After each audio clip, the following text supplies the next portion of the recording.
Welcome. Thank you for stopping in. I wanted to jump on and channel some really divine messages for who really needs to hear this at this moment. I think I'm going to call this a like a cocktail.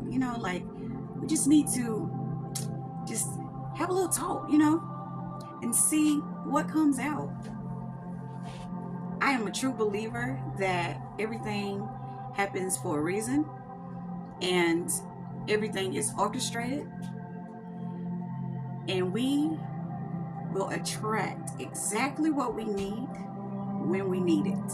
So I am just going to allow things to just flow. I do want to mention one thing. I had a friend of mine call, I can't really call him a friend, an associate, or an associate. And he just called me out of the blue, and I hired him to do something for me around the house, and I guess that opened a rapport for him to feel, welcome to, just call, just to chit chat or whatever. So we were on the phone, and he makes this comment, asking me, could he come and give me a hug? I said, why do you think, why are you asking me this? I was baffled, like, huh? And he said because he needed a hug, and he was feeling neglected, and he just needed some human interaction, So I was like, you need to go meditate and, get back connected with yourself. You shouldn't be going outside of yourself to try to get fulfillment. If you're feeling neglected, you're neglecting yourself. You need to meditate and carve out some time to get reconnected. So of course he ran off the phone with me, but it made me begin to think about that, and even think about how I felt about what he was saying, and why I didn't handle it in a more stern way, because it was uncomfortable, and I felt that I should have voiced that. So I wanted to tap into why I felt the way I felt and how things transpired, because I knew there was definitely some wisdom involved. It always is. It's so beautiful. And it was the guy, I guess, well, when I sat down and I meditated on it, I realized that I didn't put, I wasn't as stern with him, because there was something in me that felt like he was of value, because he does a lot of, work around the house, and he owns a couple of trucks, and so my ego seen value in him. So it protected that connection. And I said, okay, I see where we're going with this. And so I seen why he felt the way he felt, because he was feeding off of that energy, that energy that my ego was putting out, of the value that it was putting on him. Because of course what he did, I was so grateful for that.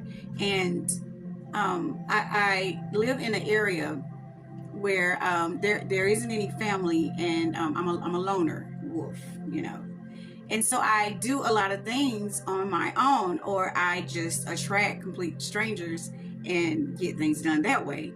And so when I met this gentleman, I felt like a sense of relief because he felt, really nice. And I didn't feel like he would charge me a whole lot to get things done. I just felt like, yes, I have someone that I can call on when I need to get some work, or if I'm shopping and I need a truck, call, so I was like, yes, it almost felt like it was my truck, So he felt that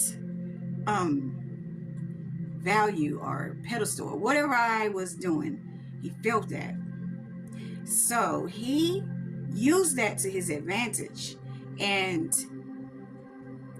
he used it and seen how far he could push within my boundaries, how far he could go.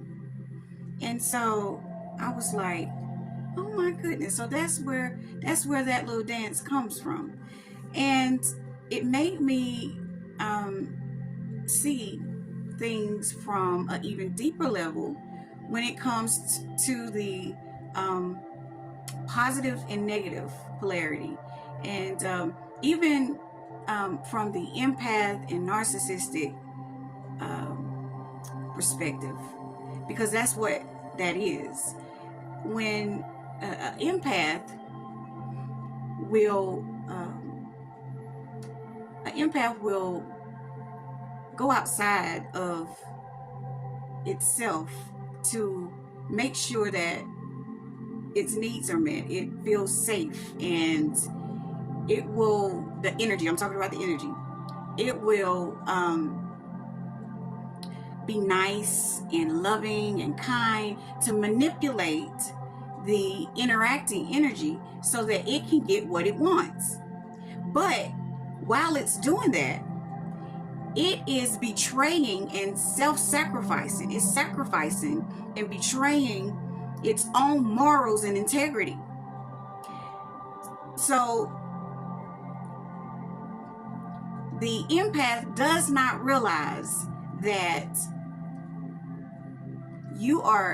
they are safe, and they do not have to manipulate, or they don't have to go outside of themselves in order to have their needs met. They are completely capable of attracting everything that they need because they are a soul. They're not their mind.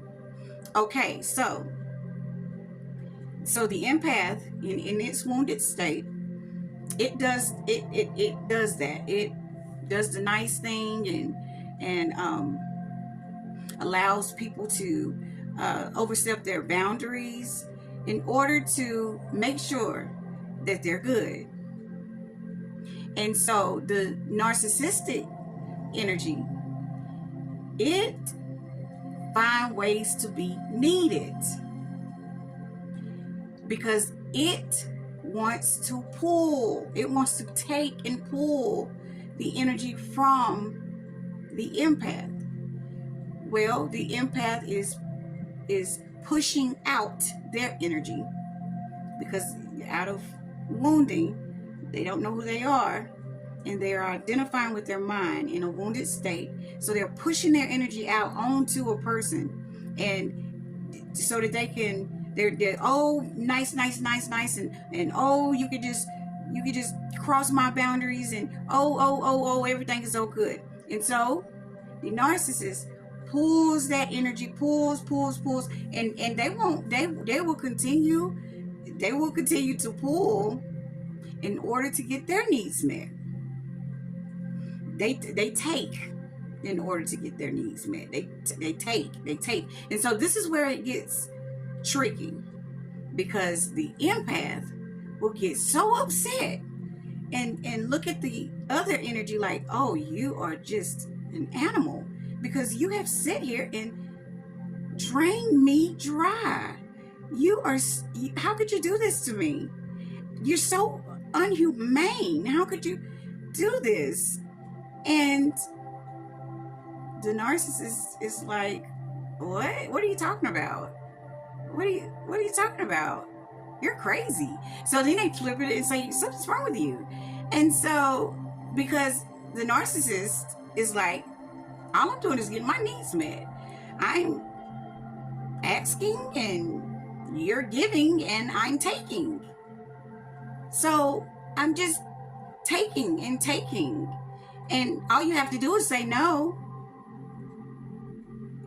But the empath doesn't say no because they are afraid of being abandoned. They don't want to lose that connection. It's so sad. This is so sad. But what the narcissist does is teaches the empath to stand in their power and to be safe in their own body, to stand in their power, in their consciousness, and to be safe in their own body. They're not manipulating people and being codependent onto people and looking outside of themselves, pushing their energy out because they're saying to themselves, hey, I'm not good enough. I need these connections. They have that needy energy. I need these things. I need people to like me. I need to feel safe. I need for people to be nice to me. I need these things. And so the narcissists say, okay, you need these things? Okay, I'll give them to you, but I need to.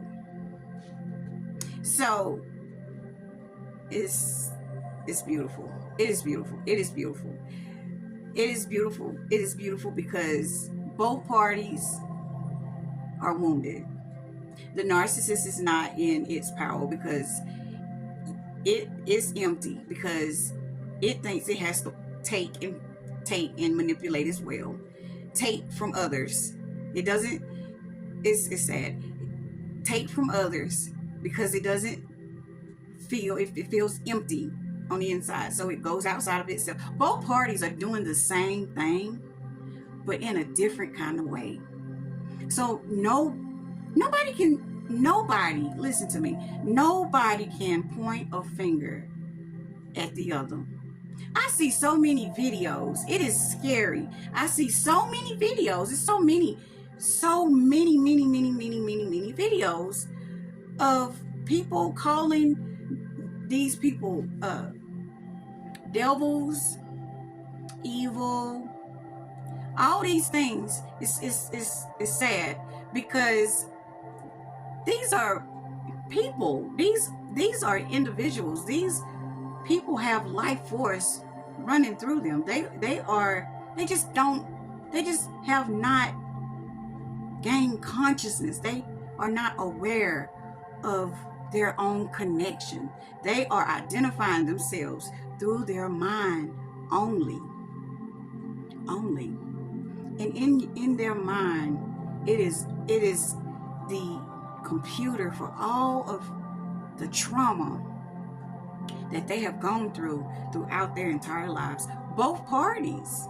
I'm telling you, it's and then they'll say, well, the empath is such an angel, and they help everybody, and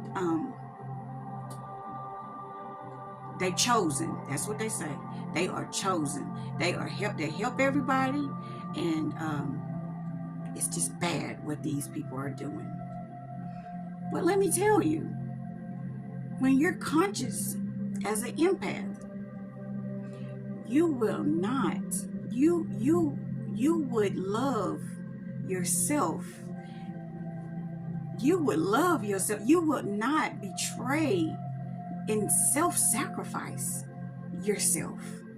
You would see yourself as a vessel carrying an extension of God. You would not put yourself on a back burner to help someone else. You would always take care of yourself first, and what you have left over, you are able to serve others. But everyone has what the same resources. So really and truly, by you doing this, you're enabling people from seeking. You're enabling them from seeking source from within. If you starve out that energy, it don't have no other way but to go within if it wants to have a source of energy. But if you keep pushing your energy out, pushing it out, you're enabling this beautiful human being who is powerful, who is infinite, from accessing its true potential. So no one is better than the other. And it just my heart just, when you look at these videos, it is a lot. It's so many of them. And I just say, they have no idea that it's the same thing. It's just that one is really nice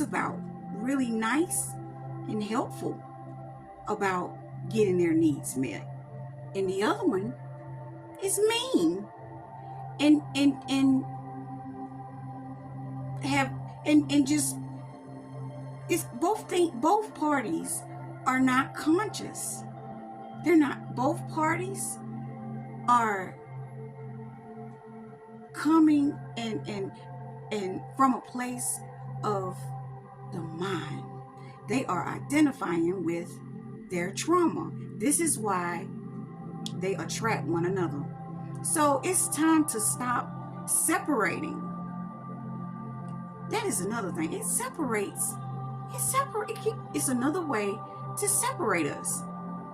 When it's one source. This is one force of life. One. In many forms. Oh my goodness. It is another way to keep us from coming together. And valuing our connections and not seeing them as burdens, and seeing our connections as ways to grow closer to source. That's what this thing is all about. That is what this is all about. Is getting back to who you truly are. And that is soul. That is source. That is love. That is God. And stop the war between yourself, really, because it's just opposite polarities. And if you think about it, we all are both. We all are positive and we all are negative. We all have light and we all have dark. That's the beauty of this thing. So stop separating us and see things for what it is. Allow this opportunity to grow deeper in love with yourself, which is source, which is the divine. So it's just time for change. It's time to change. It's time for change.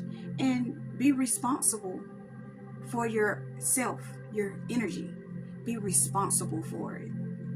We all gonna go, we all gonna go back and forth within our energies. That's what this is. It's a dance, but you want to get to a place of balance. Balancing the light and the dark, because you are both. You're both. So you can't, what it is the empath is an extreme and the narcissist is an extreme. You got to find balance, a medium, and love yourself unconditionally and have compassion for yourself and everybody else. We all have things that we are working through, and you have to remember that mostly a lot of the people on this planet are not conscious. They don't have a governor within themselves. Their mind, they are identifying themselves through thought. And we have to get to a place where we are not identifying as our mind, and get to a place where we are conscious and aware of who we are, and present in the right now moment, and governing our thoughts and our emotions, and really embracing living instead of being on autopilot and war and survival and all of these low vibrational things. It's just, we owe it to ourselves and to our ancestors who have paved the way to get us to where we are now. And it's just so important. It's just so important. It just really is. I had no idea that I was going to even go on this rant. I didn't. But I guess it was something that needed to be touched on. And it was another topic that I wanted to get into, but I'm going to save it for another video, because it needs to have its own platform, because it's pretty deep as well. So I love you guys. I hope this was able to resonate with a lot of you out there, and until next time, peace. Love you guys.